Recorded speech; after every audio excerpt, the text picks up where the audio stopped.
台湾关系法45周年，准副总统萧美琴今仔日再次伫论坛活动讲，美国各界对台湾的支持是坚定稳健。即阵面对俄乌战争、以巴冲突这款世界的变局，各界也真关心台湾甲中国之间的经济发展。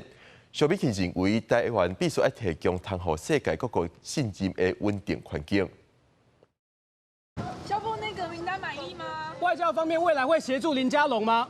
外界放大检视新内阁的人事，准副总统萧美琴好心情拢写伫面的。13出席台湾关系法45周年复活会的论坛，针对台湾关系法是代表台美深化关系的基石。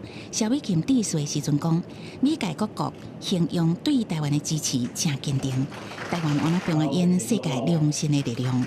即卖台美共同面临新变局嘅挑战，包括俄乌战争、以巴冲突、红海危机等等，也加中共积极投射军力，对台文攻武吓，台美关系会当稳健发展，维持真顺的管道。萧美琴讲，这主要的功劳拢是总统蔡英文。蔡英文总统稳健的领导风格，也让台美之间维持非常畅通的沟通管道。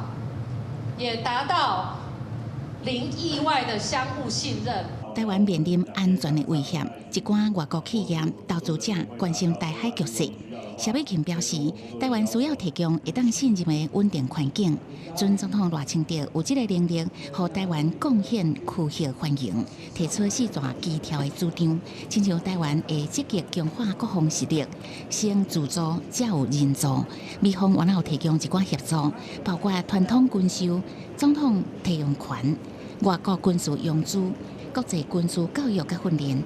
萧美琴认为，要在2年攻守加进退当中，找到台湾上介好的生存甲发展路线。Today, we're here to celebrate 45 years of Taiwan Relations Act.